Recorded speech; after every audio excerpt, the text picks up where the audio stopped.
Assalamu alaikum wa rahmatullahi wa barakatuh. My brothers and sisters, the days of Tashriq, the days that follow, the day of Eid, those 3 days are days of eating, drinking and thanking Allah, remembering Allah Almighty. We've said that. But what we need to know, don't be wasteful, number one. Number two is reach out to your friends and relatives and reach out to the poor as well. You distribute your sacrificial animal into 3 portions. A portion you partake from, a portion you give your family and friends, and a portion for the poor. If you'd like to change that slightly, make sure the portion given to the poor is not made smaller. The rest of them, you can make your portion smaller and so on, but not that for the poor people. Because we're supposed to be remembering the poor. The idea is not to eat so much that you get sick, but the idea is to eat enough to be thankful to Allah. And to eat something different sometimes. To be able to eat halal and appreciate what Allah's blessed you with. May Allah grant us all from His virtue and goodness. Now, what we need to understand is fasting is prohibited on the day of Eid. And the Prophet Muhammad, peace be upon him, has told us that even on the days of Tashriq, which are the 3 days that follow, we should be eating and drinking and praising Allah. So praise Allah.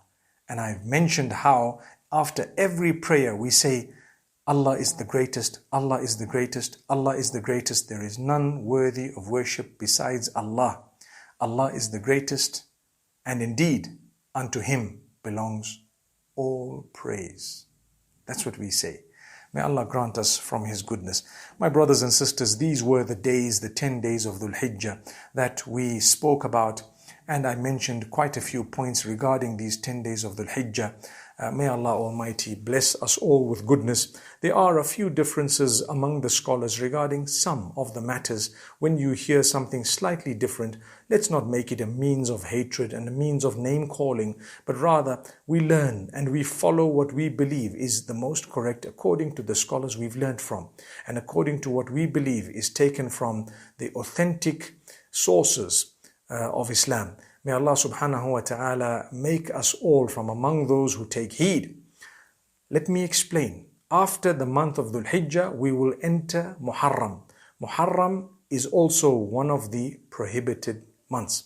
I remember in the first of these episodes, I said there are 4 haram months. For those of you who don't know what those 4 haram months are, they are Dhul Qi'dah, Dhul Hijjah, Muharram and Rajab.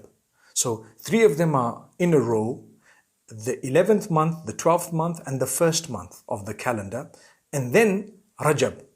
Now those are the haram months, and I've explained that in the first episode. But what I want to say now is, once we've done with Dhul Hijjah and we've completed the year, we will enter Muharram. Muharram also has in it a beautiful day known as Ashura. We're going to get to that day. I want to touch on it simply to make mention of the greatest reason why it has been declared as a great day. It has been declared a great day because, according to the narrations, Musa alayhi salam, the Prophet Moses and Banu Israel, his people, were saved from the Pharaoh who drowned on that day. So it was more of a triumph of good against evil. That is the 10th of Muharram. On that day, we're taught to fast the day with a day before it or a day after it. So you have a choice of fasting the 9th and the 10th or the 10th and the 11th. That's of Muharram. It's still quite far away, but it's good to start making a mental preparation of it and learn about it. So that is the main significance of that particular day at the time of the Prophet Muhammad, peace be upon him. He taught that to us and he told that to us.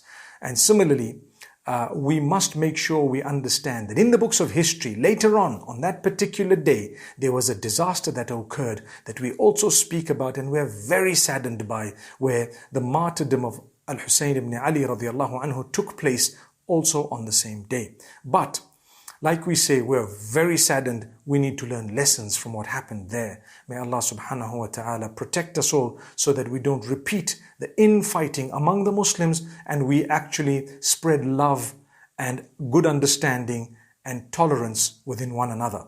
May Allah bless every one of us. And I thank you for joining me for this beautiful short series. I hope we've learned a thing or two and that we've spread it to others as well. Until we meet again, أقول قولي هذا وصلى الله وسلم وبارك على نبينا محمد والسلام عليكم ورحمة الله وبركاته.